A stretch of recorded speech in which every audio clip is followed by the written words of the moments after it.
Hello, everybody. Welcome to the latest episode of Games Up podcast. My name is Cameron, and I am joined, as ever, by Lewis. Hello. Hello. How are you doing? I am fine and dandy. How are you? Fine and dandy. Smooth. My goodness. I'm quite well, thank you. Shall we not fuck about and just start up? What's our indie game of the week, my friend? Our indie game of the week is Celeste. It released, I think, a week ago.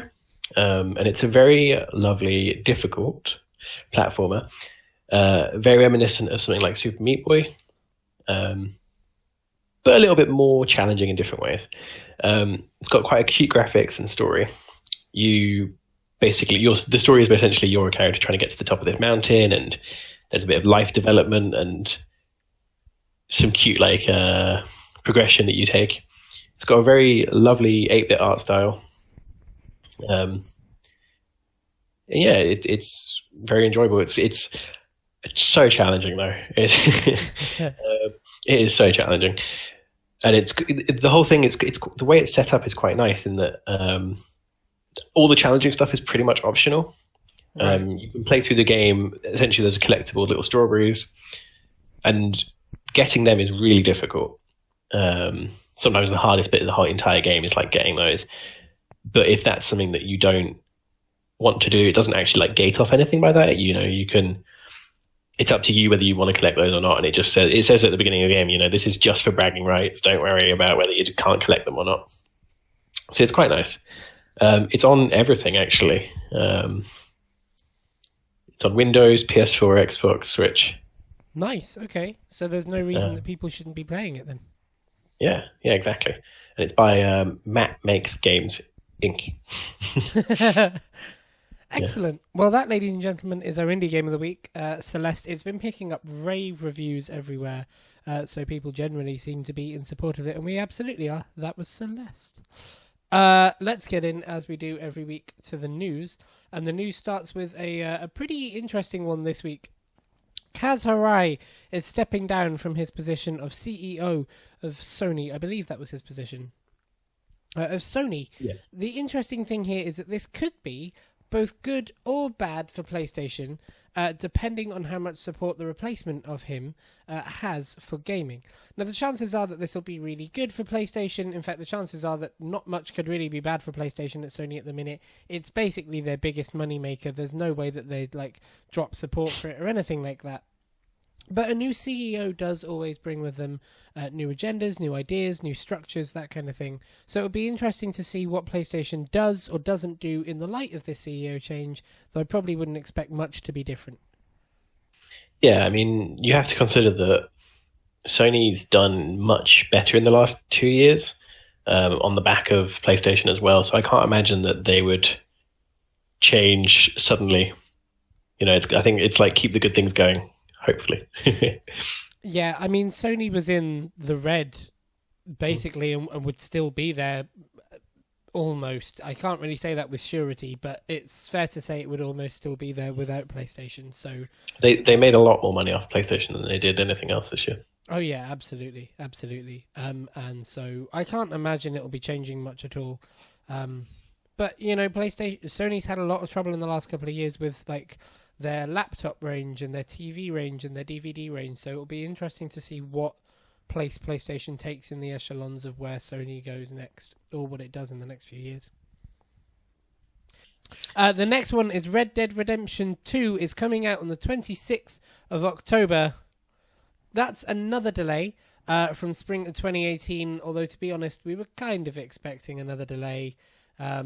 We hadn't seen much of it at this point, and we were being told spring this year, which ends in 3 months. Yeah. So I remember how dubious we were when they said it in the first case and just didn't hear anything and didn't see it.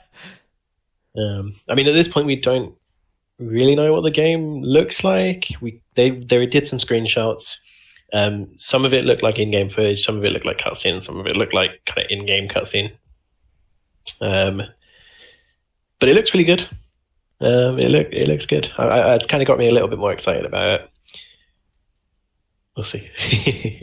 Yeah, it's it's one of those things that I look forward to the inevitable trailer that will come out like a month and a half before, like they did for GTA, where they say, this is the world of Red Dead Redemption and how it works. But until then, it's like, I'm excited because it's Red Dead and that world is great and that story is great, but I don't know what it is. So, like, when we get more firm details, it'll be much more exciting, although it is exciting to know that we do have a release date for it. Yeah. I'd assume we see a couple more trailers before it comes out, which would be nice. And I've got to assume there's going to be something with Sony at E3. Yeah.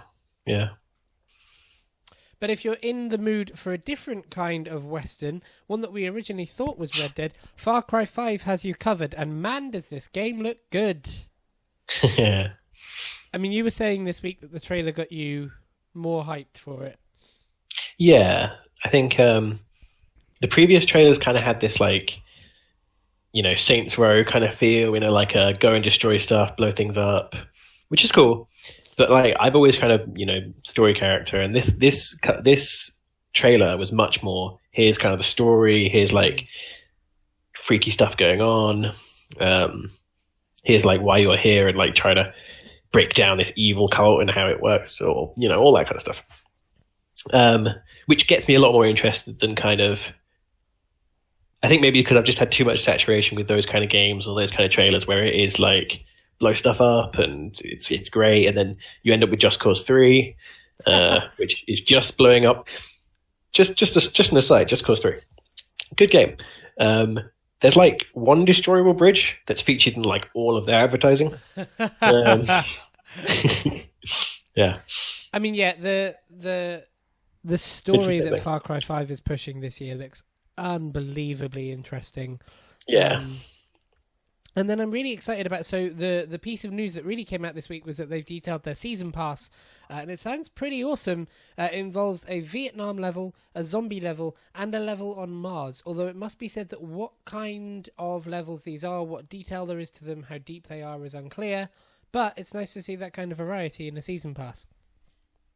Yeah, and I hope that the Mars level is something similar to maybe Blood Dragon that everyone wants. Everyone's looking for Blood Dragon 2, and, the hope. I don't think it'll be Blood Dragon big. I think you'll probably see Blood Dragon in a year or two. Okay. Yeah, built on the other one. Yeah. Like the kind of Blood Dragon to Far Cry 3, Primal to Far Cry 4. I think this will probably have a Elseworld jumping off version. And I wonder what these levels are and what they actually mean to play. I think it's probably going to be more like the multiplayer scenarios where there is like a couple of sections that are all connected by a setup almost. Far Cry 3 had this thing where you did like a couple of multiplayer tasks, and they were connected by an overarching story of point A to point B to point C, and I think that's probably going to be similar to what this is. But I mean, Far Cry 5 has me hooked already, so the idea of doing it on Mars, I'm down as fuck for. Yeah, I think the other thing for me is that Far Cry 4, I didn't like it as much because it wasn't kind of as involved as much with like the baddies, and it didn't really have the kind of same psychological stuff that Far Cry 3 did. Well, not psychological, but it didn't have like the kind of close characters in the same kind of way. Your main enemy in Far Cry 4 kind of just disappears for the beginning of the game, and then you don't see him until like the end of the game. And I think it looked like from the trailer that we saw for this that like it's a lot more involved than that, and there's a lot more going on that you'll see, And for me, that kind of brings me back in a lot more. Cool. The next piece of news this week is that BioWare has had quite the week. In an EA investors call, it was revealed that Anthem is coming out in 2019. The reason for this is supposedly to give Battlefield, which has been confirmed for this year, more space to sell. Although I've written in our Games Up document this week, I've written next to that a massive because I don't believe that in the slightest.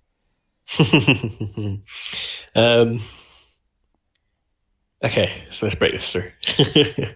So another Dragon Age game. Yeah, that was also confirmed in the investors call. Yes, and that's interesting, I guess, because like they've been on BioWare. BioWare in general have been on kind of like a downwards track in many ways, since like Mass Effect 1 and Dragon Age 1. And it's nothing, or maybe Mass Effect 2. And it's kind of like they've been on this like simplification thing as they've been going along. They started off with really complex games and they've been kind of getting more and more simple, and each one's kind of like more user-friendly and more general. But then you end up diluting it, and Dragon Age is one of the ones that like a lot of people aren't excited for anymore because of that.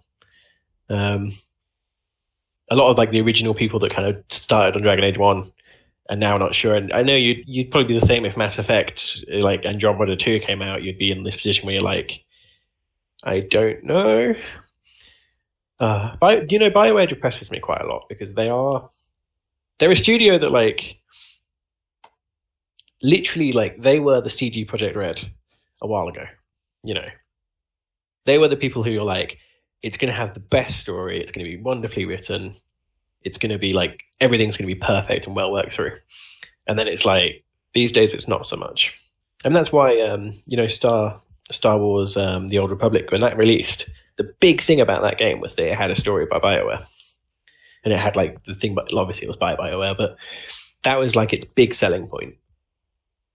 And I hope that they get it back, because I think something that's really worth saying is that if Dragon Age doesn't do well and Anthem doesn't do well, it's actually been said, and we know that this studio is in serious trouble.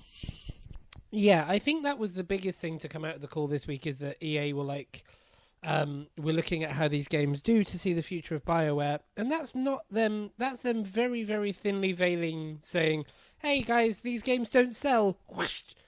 Yeah, which is kind of a problem because EA have a bit of a reputation for buying studios with a lot of promise and then killing them very slowly. And they've done it with Visceral, which made Dead Space before. Yeah. They've done it with one of the Need for Speed studios. Like, they have a track record of picking up a studio, fucking it over, and then killing it. Except for, like, the studios that consistently hit out fine games. Like, the studios that make FIFA, Madden, so on and so forth. They are fine year on year because they're, like, a guaranteed year on year.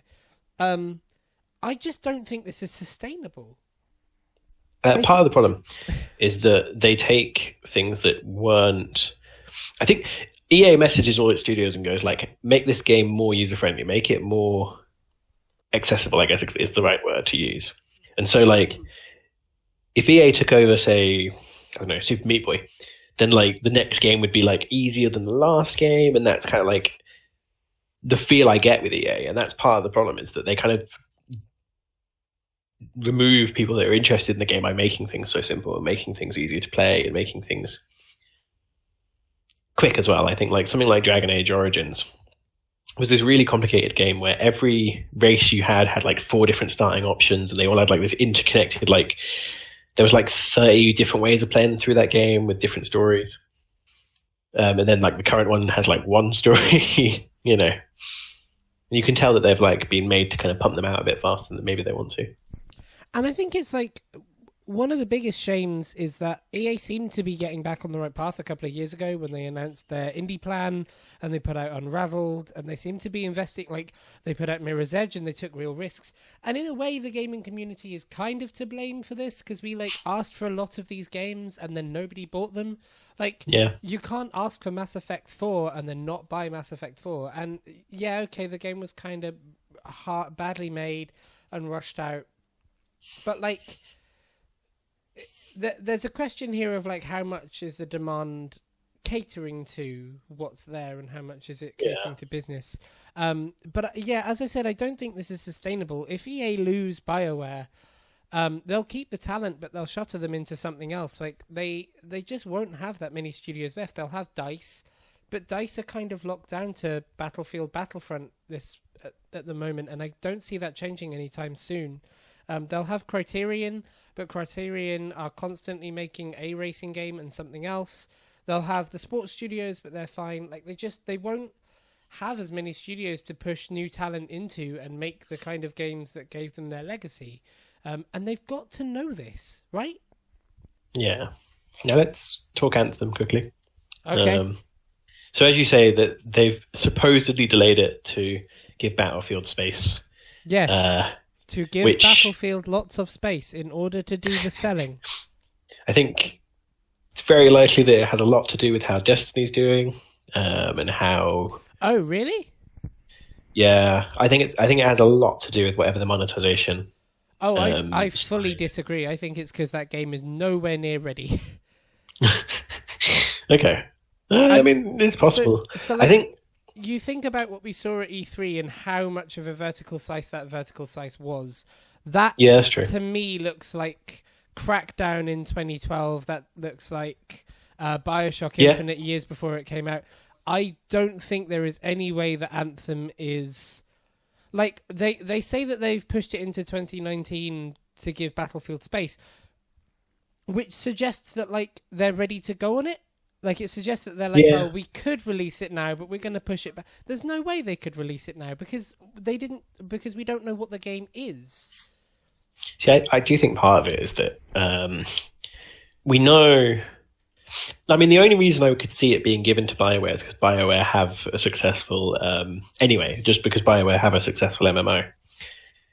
And I think that's the truth. That's why BioWare is the studio that's doing it, is because this is meant to be, Destiny-style MMO. And maybe it is possible that they're just waiting out. If Destiny fails in the next kind of year or so, in the next 2 years, I guess, then Anthem's like literally their whole image seems to be, and their whole like design seems to be in a way that's kind of going, you're sick of Destiny.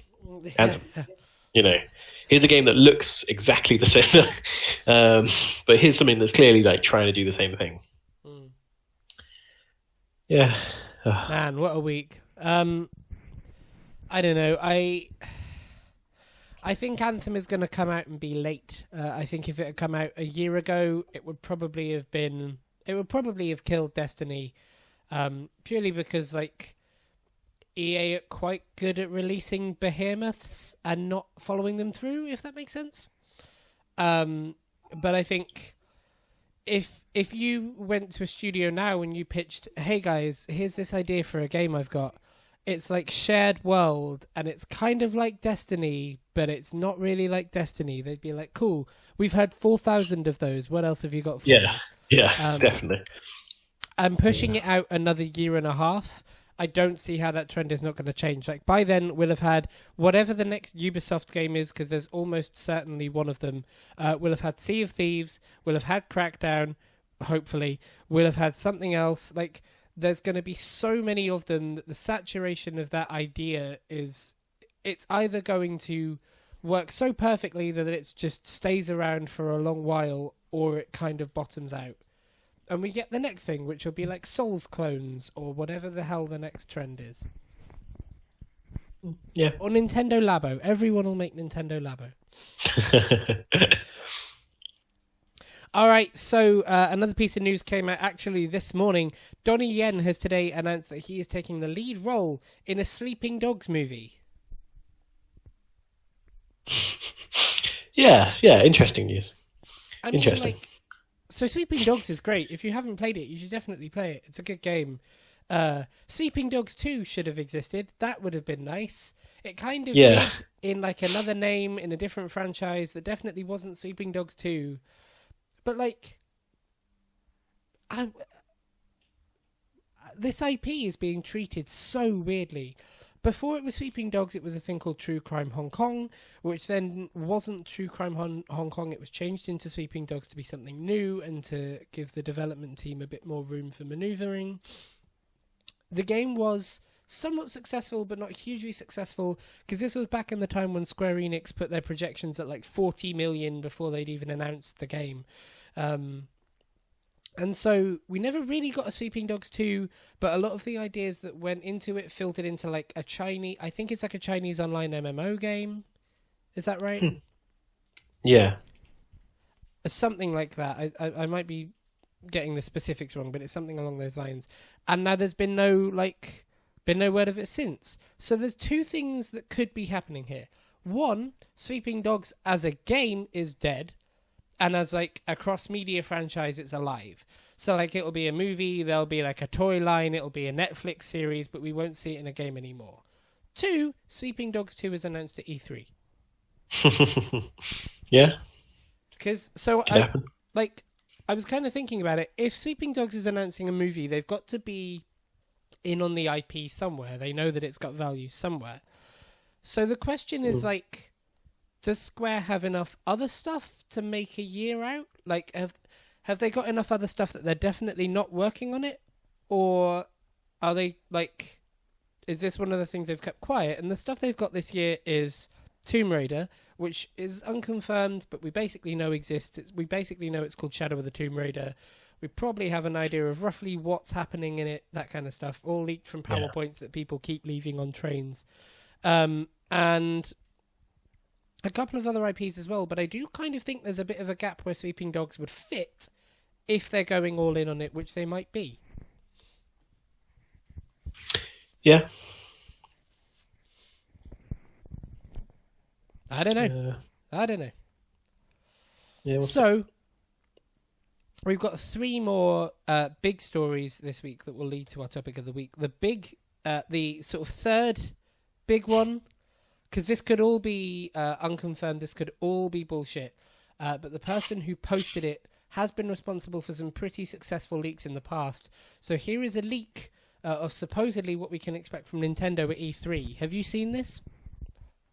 Yeah, yes. All right, so I'm going to go point by point, and I'd like your reactions, please, okay? Metroid Prime 4. Well, we would hope so. Right, yeah. Because it's already been announced to hopefully see something. New Pokemon game. It's got 2 versions, so like Sun and Moon, and it's got the 8th generation in. Yeah, I could see that. Yeah, I could fully see that. Bayonetta 3. I don't think so. Really? I think it's a little bit more out. I think the thing is that at the moment it's a title, and I think Metroid Prime 4 was a title, a year ago. So I think at the very least we're going to see it maybe another year's time. Ooh. Especially with Bayonetta 1 and 2 releasing when they are. If I had to put my money on anything from this week, it would be Bayonetta 3. Okay. So the reason I say that is because Metroid Prime saw nothing during the Wii U days, but Bayonetta did. So they've been banking on that franchise pretty consistently for a good few years now. I can't imagine that they've not been building Bayonetta 3 for more than Metroid. The way they announced Metroid Prime 4, they could have promised it the day before and had somebody knock together a graphics package. But Bayonetta 3, they've been pretty consistently making for... the series, they've been pretty consistently making for a while. That's true. Okay, The Legend of Zelda Skyward Sword HD Remake. I don't know about that one. Yeah, I'm with you on that. One of the things they are doing is kind of remaking the Wii U games for the Switch, so it could happen. But it's also kind of like the least enjoyed Zelda game. Also, I think it would seem odd to go back to a Wii game with because Skyward Sword has quite an archaic control system in comparison to Breath of the Wild. I think it would be very odd to jump from something that's massively critically acclaimed to something that would probably struggle a bit in its current form. Yeah. Super Mario Maker 2. Yeah, maybe. Yeah. Super Smash Brothers, the Ultimate version with all the DLC from the Wii U. Oh, okay. So it would be a remaster of that one. I'm not sure about remaster. It's a collection, if nothing more.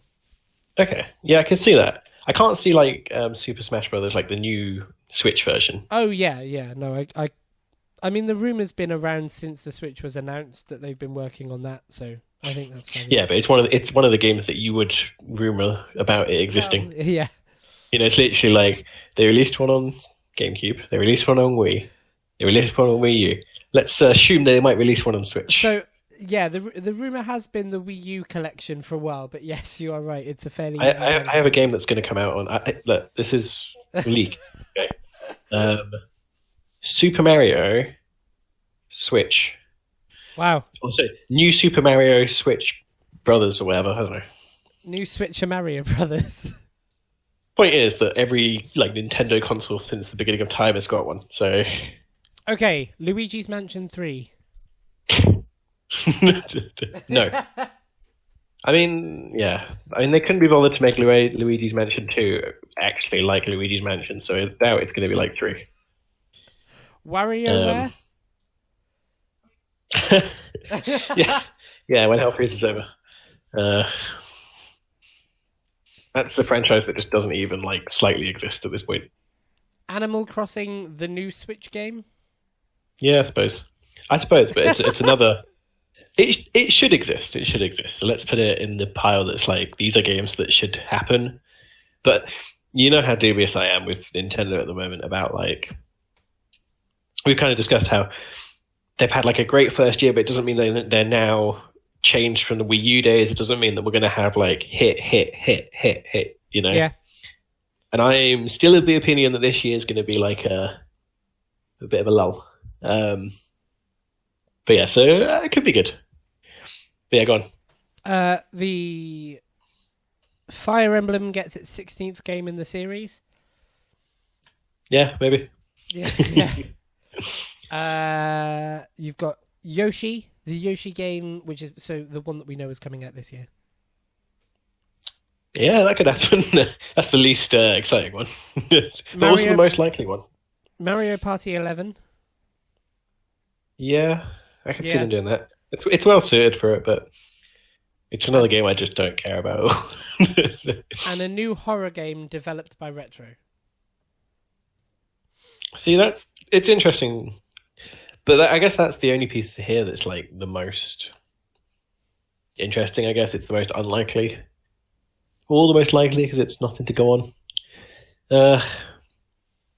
Yeah, maybe. I mean, the thing is, I don't know what their library is already like for that kind of stuff.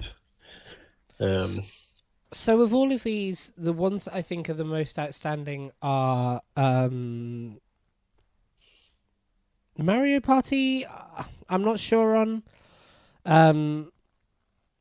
WarioWare, I'm surprised that I don't know. I kind of feel like that's shitting on 1-2 Switch or the other way around. Yeah. 1-2 Switch should have been WarioWare, so I'd be surprised if it came out. Although 1-2 Switch was successful, people seem to like it, so I guess there wouldn't necessarily be a problem releasing a similar game. It's just the naming that would be odd. Yeah, I don't think 1-2 Switch would do well now though. I would agree with you. I mean, one of the problems that 1-2 Switch had is that at launch was Zelda out at launch? Yeah. I can't remember. It was essentially, it was Zelda, and then the only other real game that was out at the time was 1-2 Switch.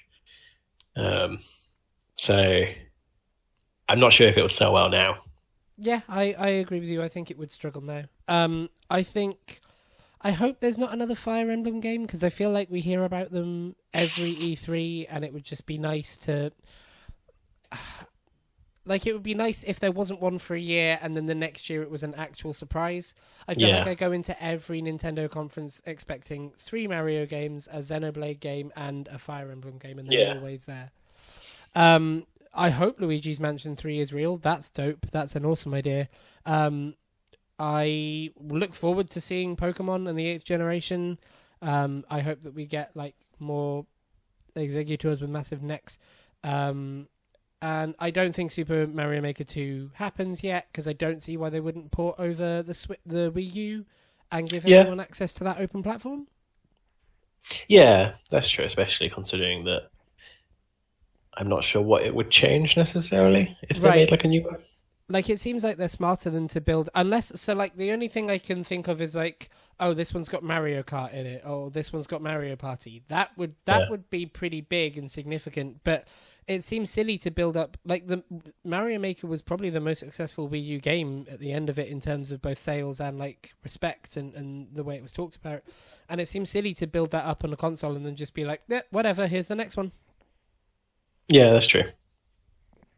Okay, so that's the Nintendo E3 leak. The next big piece of news, which is these are kind of 3 mini topics of the week, is Assassin's Creed is apparently having another game, and it's in the works at the minute, and the codename for it is Assassin's Creed Dynasty. Yeah, Dynasty. Yes, that's the word that a lot of people have got hung up on. Yeah,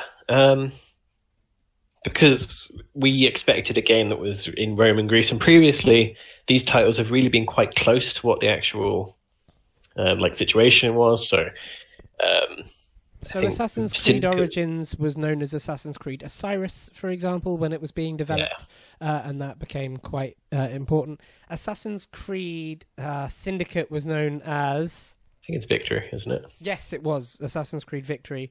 It's Victorian. And I feel like Assassin's yeah. Creed Unity was Bastille, but I'm going to check that up. You. I think so, but I'm going to check that up. So, it must be said that there's a fairly heavy amount of salt to be taken with this. When it got leaked or released or announced, or however you want to say it, people started immediately posting articles about, oh, it's called Dynasty, the next Assassin's Creed is in China or Japan. And that's not necessarily the case, but it does put a little bit of a shadow over what Assassin's Creed might be doing or where it might be going. Yeah. It's worth mentioning that Dynasty doesn't necessarily narrow it down that much. I think people are...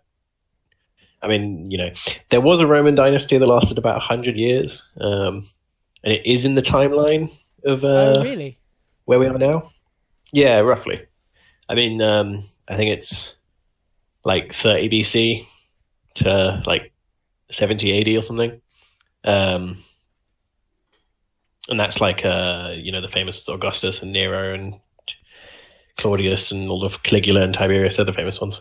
Okay. Like the most famous, apart from Julius, leaders are in that period. And it is just about around the time that would still work in Assassin's Creed. So I still kind of have my money there. I still think it's going to be in Rome or Greece. Probably Rome at this point. But it could be. It's so little to go on, and I think the thing is they've made these games for quite a while now where I think Brotherhood and Revelations are the only ones that are like sequels to the original in the entire series. And like, that's like 3 games out of 8 or something. No good at maths. But yeah. So it'd be entirely possible for them to make this next one kind of go somewhere else random. We'll see. I think they wouldn't do it because I think they are trying to replicate, in some sense, what happened in, the most successful time with 2 Brotherhood and Revelations. Yeah, I'm on one hand I'm in agreement with you, on the other hand I'm concerned. There's been a lot of talk recently about how the stories of some of the characters are being wrapped up in the comics, and they're not.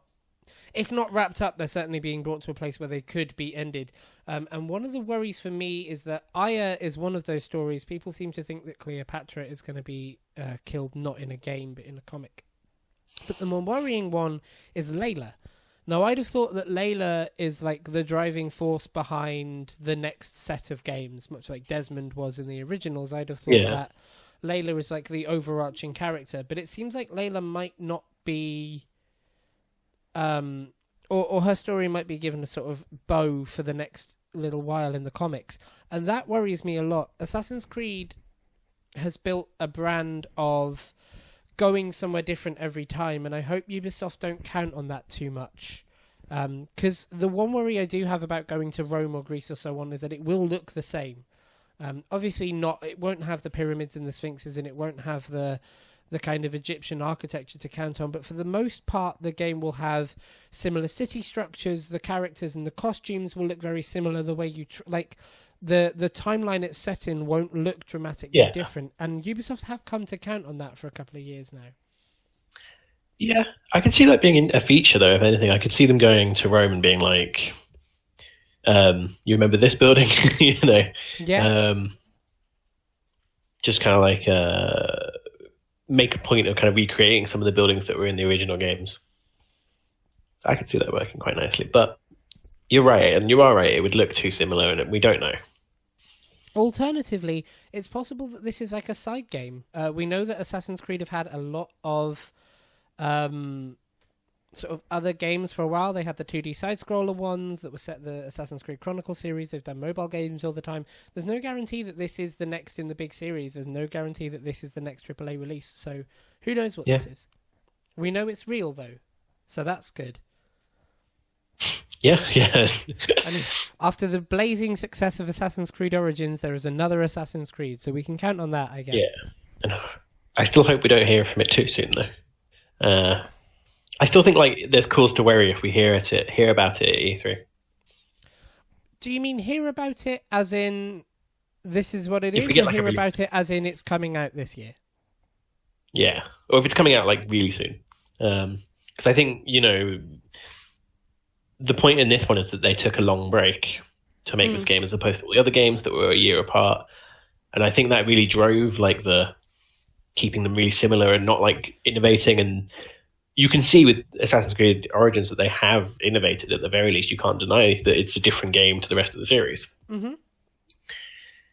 And so if we hear about it in a year, then it kind of feels like they're going to be just reusing that again and again until we kind of get sick of it. I'd be fascinated to know what Origins or Osiris looked like a year before. Because it was only actually delayed by a year. There was only a year gap. It felt like a lot longer because we didn't hear from Assassin's Creed. But there was only actually a year's gap. And I'd be fascinated to know how much of those changes were implemented in the year and a half that we knew we weren't getting an Assassin's Creed game. I think I'd kind of be okay hearing about Assassin's Creed this year. But it all depends on what shape it is, and exactly, you're right, how much creative license the developers have had. That's something we'll probably never know, regardless of what it plays like. Yeah. The final piece of news this week is an odd one, to say the least. A lot of sources have come out suggesting that Microsoft is looking to quickly and securely boost its ability to publish games and also the amount of people it has behind its gaming division. So, Lewis, Microsoft's just buying EA, right? Yeah, so that's the rumor is that, well, I guess the suspicion is that Microsoft are in action to buy big studios and they're looking to buy maybe EA. Valve was also mentioned, but people have said that that's probably not likely, considering that Gabe left Microsoft to make Valve, and already is worth loads and probably couldn't be bought off. And Valve is private, as opposed to publicly traded like EA and Ubisoft with the whole buyout thing. Now, on the one hand, this is we'll talk about specific studios and IPs that EA owns and whether this is a good thing or a bad thing, but I think it's important to start off with by saying that Microsoft have about 4 first-party studios, and they're literally Halo. Well, it's worse because it's Halo, but they started off making remakes of the old Halos, and they only actually made the worst Halos, I guess. I don't know what to say. The recent ones that people haven't liked as much and haven't been as popular. Mm-hmm. You've got the studio that makes the new Gears of War, but they're also a studio that didn't make the original Gears of War, I believe, and they made Gears of War 4. So they're probably making Gears of War 5. Then we have the Forza people that are making Forza, and I'm sure they're making Forza. And then there's one more that's escaped me. But I think there's the studio that was making Forza and is now making Fable, I believe. So the whole reason I say it. Hang on. So hold on, I'm just checking their studios. They also have the ones that made Minesweeper and. So there's a couple more than you suggested, but you're right, it's still pretty thin on the ground. You've got 343 Halo people. You've got Turn 10 Studios who make Forza. You've got Playground who make Forza, and they're kind of being split off into 2. So it's Playground who make Forza and Playground who are now making Fable. You've got the casual game team who make Mojang, Solitaire, Minesweeper, all that jazz. Then you've got Mahjong, sorry. Then you've got Mojang who make Minecraft. And we giggle, but they are technically a first party. You've got Rare. Oh yeah. And then Rare. just sorry, Rare's great, but like it's another example of like these guys haven't made like something great in a while, you know, and they're kind of like, we don't know about Sea of Thieves just yet, but as far as like their kind of pedigree, it's kind of like they made great games like 10, 15 years ago. I don't disagree with you, but I would be surprised to see if Rare went anywhere. I don't think Microsoft is stupid enough to shutter one of the biggest developers in all of games. So I think we can count it as a first-party studio, but like what that actually means in terms of quality is still up for debate. And then the Coalition who make Gears of War. I think it's kind of... So the point is with all this is that we can see that they don't have too much kind of pedigree. They don't have too much there to go with. You know, their studios seem to be very kind of locked into making specific games. And you can't necessarily like, considering that also the studios that are making Halo and Gears aren't the ones that made the ones that were really popular. You kind of have to wonder about that and what that means for them. So putting it all together, Microsoft don't seem to have too much they don't have too many studios that are able to make things. They don't have too many IPs to kind of use. And we don't know kind of what freedoms they give their developers and whether, you know, we could see one of the developers do something amazing with something new, because it seems like they're kind of forced into making Gears. I mean, Bungie left, as we know, because they didn't want to make Halo. Yeah. They didn't want to make Halo 50, whatever. So, buying EA. What would they get their hands on? So they would get their hands on... They get their hands on quite a few things that I think would be to their strengths. The biggest thing they get is a huge amount of development team. As well as some pretty legendary developers if they stayed on board within that. So they'd get their hands on Motive, which would comprise of Jade Raymond and Amy Hennig, I believe, is still there, which would be a pretty big get if those developers stayed. But they'd also be under Walt Whitman, who wrote Spec Ops: The Line, wrote for Motive. He wrote Star Wars 2's Battlefront alongside Mitch Dyer, who's a fairly respected writer in the industry at this point. They get their hands on quite a few developers alongside that. So you have Criterion, you'd have the guys who develop Mirror's Edge, you'd have BioWare, you'd have DICE, you'd have all the smaller teams of those. So you'd have DICE. I think they have like a European branch of studio. Then you get all the indie teams. So the guys who made Unravel, so on and so forth. I believe that they're first party to EA. But I think what's more important is that you get IP.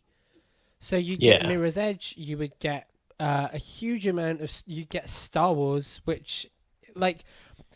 This is one of the things that make me question how true this is that's like a really messy deal if they buy... Because, like, EA must have gone through terms to get Star Wars in the first place. Microsoft are going to have to jump through a lot of hoops to buy EA to get those terms themselves. But then they'd also get a lot of publishing infrastructure, which is, I think, probably... If they were to look at this, what they want to look at is how much control they can have on these games, how easily they can push them out to market, how well they can sell them, and how much control they have over like competitors' games as well. Yeah. I think the real big thing, as you say, is kind of like getting the development teams. At least one of the big things, like getting the development teams.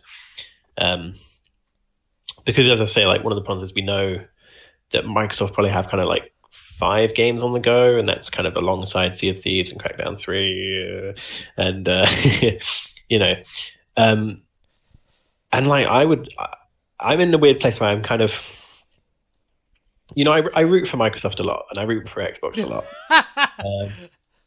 which you might not get from this, but it's kind of, you know, I'm all about competition. I'm all about kind of the driving. You can tell that this is an action that's being considered because of PlayStation. Because right now, PlayStation are in a place where they've got about, this is a random number. They've got like 10 games or something. Some of them have already released in the past like year, and some of them are coming out in the next 2.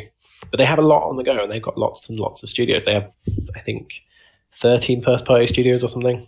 That is another random number, so don't take that as like true. But they've got enough. You know, they have a lot of studios. And you can see that Microsoft has seen this and kind of they're starting put the wheels on and say, let's do something big. And I think it would be really good if they did, because maybe then we could see much more of these kind of like well-tooled IPs. And also, exclusivity drives like innovation, I guess, in some ways, because it means that you get something that's really like fancily tooled to the device. Mm-hmm. And also, I want to get an Xbox at some point. It would give me a reason if there was something. And the hope is that maybe they would be slightly less monetization-y than EA. Who's to say? See the thing that gets me, when we first talked about this, the first thing I said was that it might be a worry for me, because unlike, on the one hand, EA has so many franchises that you can go, they're going to get hold of like all of the best ones. They're going to have BioWare. They're going to have like Mass Effect. Microsoft can make the next Mass Effect game, which they should have bought anyway. They should have bought BioWare like ages ago.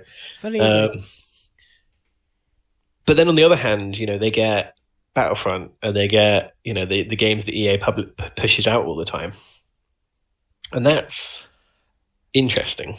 So you're right, but at the same time, not necessarily. There are a couple of rumors when this all came out. It all came out as a result of an analysis piece that Polygon ran based on some rumors they'd heard from various analysts that Microsoft have enough money, and with Phil being pushed to the board of directors, that they had the right position to be making big acquisitions like this, and they probably needed to, and the rumors were that they were looking to. A couple of names were thrown about with it.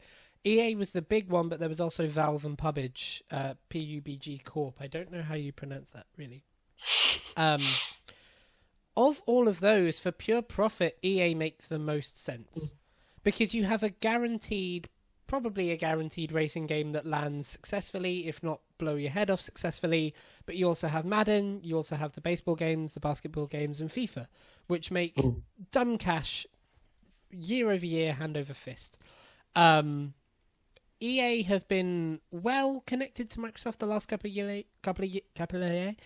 of years, although not in a way that disconnects them from PlayStation, so that's a thing to consider. But also, like, Microsoft have shown that they're not afraid to put a game onto other consoles. I think this would be similar to Minecraft, where they buy EA and FIFA and all this other stuff still comes out. Star Wars probably still comes out as well, but they have a separate team making something for themselves. And I really hope that's happening with Mojang. I really hope there's a second team developing like another Cobalt or another something else, because they need it. But there's a couple of names on here that just seem to make more sense, and a couple of names absent from here that I really think make more sense. Valve makes a lot more sense. Xbox has been trying to push into PC games for a while, and Valve just makes more sense for that. It would allow them to connect everything more strongly. The IP that they would get their hands on are legendary, and they'd have to be really careful not to fuck them up, but having them there would be really powerful. And from a business sense, pulling Gabe Newell's team, if not Gabe Newell himself, back into what Microsoft started all those years ago would be quite a nice round picture for the developer, for the publisher even. I think Valve is very unlikely, though. I can see why it would. I can see, as I say, why it would be well seen, because if it wasn't for Valve, maybe Windows Store would actually be like a thing that people use for games, because currently it's a system that like it needs some hard pushing. Like, I think the biggest push is probably Minecraft, and then like in terms of actual PC gaming, there isn't too many people that actually use the Windows Store, because you've got Valve and it's nice. Steam's very, very well run. But the thing is that I think actually Microsoft have to give Valve a lot of money to take ownership, because at the very least you've got to pay off Gabe, who is probably worth about $3 billion at this point. So I mean, like, it's kind of costs quite a bit. But it could happen. And it wouldn't necessarily be bad for Microsoft, let's say. Yeah, it would be bad for Steam. I agree. It would be bad for Steam. It wouldn't be bad for Valve. It would make their game IP actually mean something, which would be nice. I don't think EA is going to happen in the slightest. No. Because the cost of it would be so big. EA is worth 35. I don't know whether it's million or billion. I looked it up a second ago. It's one of the two.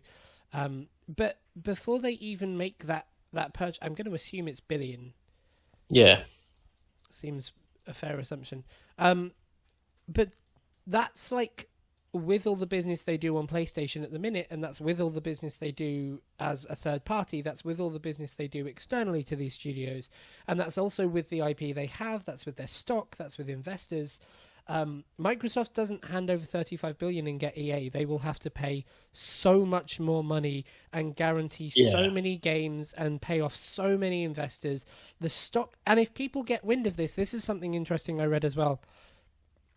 If people get the idea that, Microsoft's buying EA, everyone floods their money into it. So the value of EA goes from 35 billion to 40 billion, 45 billion, and that's just before any of the games, that's before any of the profit, any of the investors, that's pure stock inflation. And Microsoft is going to have to deal with that no matter who they buy. So somebody like EA would be amazing for publishing, would be amazing for IP. It could be a very dangerous move, but it would be amazing for them. But it would be such a costly move to make, whether it works or not. And I think if you'd want to see, like Microsoft, like not, if you want to see Xbox die, as it were, I think one of the first steps would be them buying EA and it failing, because so if they bought EA at whatever price, at 40 billion or whatever, then they have to make. It's going to take like 10 years, longer than that. It's going to take like 15 years to ever get the amount of money to actually pay that back, that investment. You're not going to get that investment back quickly. Not anywhere near quickly. And I think, it's going to take a long time before you get the money back. I think EA doesn't actually make that much money a year. Not like, not 30 billion. No, they certainly don't make 35 billion a year. The thing that surprised me was some of the names absent from the list. I am surprised there wasn't a mention of Activision Blizzard. Yeah. Because I've got to assume they're worth a little more than EA, purely because of their long-lasting IP and stuff like their esports divisions and so on and so forth. But they do have a lot of IP that Microsoft would be interested in. They've shown a lot of interest in partnering with them previously. I'm surprised that wasn't on the list. Also, I'm surprised that PUBG Corp is on the list as a publisher. I wouldn't be surprised to see Microsoft buy them as a developer. Yeah. But I think it would probably end the same way they did with Mojang, in that they buy them and then put the game on all the consoles anyway. Maybe that's how they're going as a publisher. I'm really not sure what to think of this. If it does happen, it would be crazy. But I just don't know that it will. I think they should look at buying like BioWare if it goes down. I think like the remnants of THQ would be not a bad idea. Yeah, Deep Silver would be awesome. I think people are jumping on them, kind of saying buy EA, but there's lots of things they could buy that's not EA that would still be a really good idea. And I think THQ, like Deep Silver, or THQ Nordic, is it? Yeah. BioWare, stuff like if EA lets them go. I think there's lots of things that would be maybe a better idea to do in the meantime. But it is clear that something needs to be done in some sense, because, as we say, Microsoft at the best can have 5 games that are first party at the moment. And we know that there's a Halo, we know there's probably a Gears, we know there's a Forza, and then you're kind of left in this position where we have Sea of Thieves comes out, and then what are you waiting for? So this year, most of Microsoft games are out, and they're out on Game Pass as well, which is interesting. And what's next? We don't know. So hopefully they answer that question before E3, or else I don't know what's going to happen. Yeah, we know they need to do something. I don't think doing this is it. It would. I don't know that it would solve the problem quickly. I think they need to found some studios. What was that? I think they need to actually found some studios. Oh God, yes, 100%. I agree. Because I think something that's not really mentioned is that. Hang on. It's it's baffling that they haven't. It's so surprising that through all of the drought, they've managed to survive on this meager amount of studios and buying second parties. Ori and the Blind Forest, Moon Studios are a small indie developer out in Central Europe, I believe. Why aren't they Microsoft yet? Because they've bought 2 of their games in. If they bought those developers, yes, they'd be paying them. Yes, they'd have them on their company. Yes, they'd probably have a little bit more liability to the developers, but they'd also not have to worry about PlayStation swooping in and getting Ori 3. And we know PlayStation have the money in the user base. Sunset. If they had paid the money to have Sunset Overdrive 2, and I say it every year because I'm really hopeful of Sunset Overdrive 2 and everyone else is, why have they not done that? Forza sells well. Forza is the most successful racing game at the minute, so it sells fine for them, and they're splitting Playground off to do another game now. But, they must be facing this iceberg down. You get the feeling, especially when you look back, and you're like, he mentioned they should have bought BioWare, because Mass Effect 1 was I think it was an exclusive or a timed exclusive. I'm not too sure, but it was an exclusive up until the collection launched, which put it on PlayStation 3. So it was kind of a timed exclusive in the long run. Yeah. Mass Effect 1, BioWare. There's so much, I think, so many times where you're like, you could have bought this, and you could have kind of kept that going. And you're right, Ori is another great example.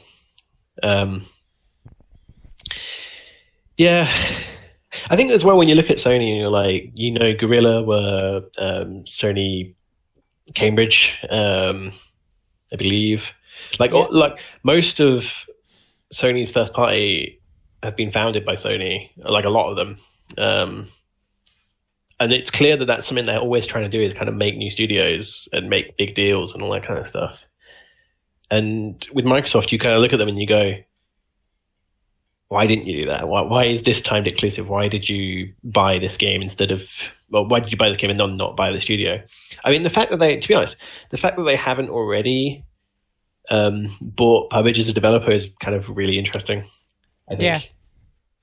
Because that is kind of action you would expect. Because they've been saying Phil Spencer has been sort of pussyfooting about the place, saying, we're looking at how we can extend PUBG's lifetime on Xbox. We're looking at this, that, the other. But it's not gonna fix anything having them as a timed exclusive, because people are just waiting and they're gonna keep waiting. Yeah. And he must know this. And obviously I speak from a place where I have no experience managing a brand this big, no experience with video game development, really. I speak from very much an angry fan perspective, but it seems I find it hard to believe that Microsoft are a brand made of this many capable people, so deaf and dumb to the industry around them. I get that. It's mind-numbing that they are able to go up against Sony, who have pushed so many studios and so many franchises and so many IPs, and they're able to, and even in times of drought, we know there is something coming. And Microsoft have managed to do it entirely off the back of second-party deals, and now the second party have dried up, and they're left wondering, well, how did that happen? And it's worth mentioning as well that Sony has a lot less money than Microsoft. Oh yeah. So it's not that they don't have the money to do this. They have plenty of money to do this, to do exactly what we're talking about, and to buy these studios and all that sort of thing. So, yeah. It's been quite a week of news, and I think us not knowing the future of Microsoft is probably just as good a way to wrap it up as it would have ever been. Thank you very much for joining me, Mr. Crawford. It's been a pleasure. Man, E3 is going to be fascinating this year.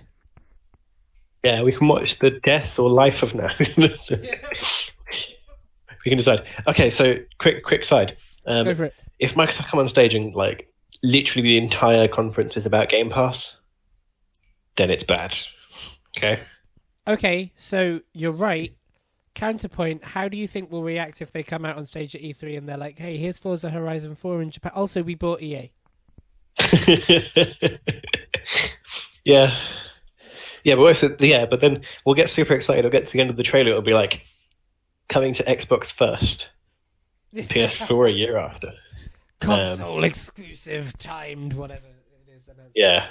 The whole exclusive but then not exclusive thing. World premiere. Yeah. Here will be an interesting indicator, though. This probably won't indicate much, but I tell you what will be fascinating is conference times. So come March or April, we'll have a kind of a confirmation of when these conferences are happening. And if EA is after Microsoft, there might be something in that. Yeah. Man, I hope E3 is good. All right, that's been a fun episode. It ran a little long. We'll see you next week. Until then, I don't know. Buy some game publishers, I guess, and the game's up.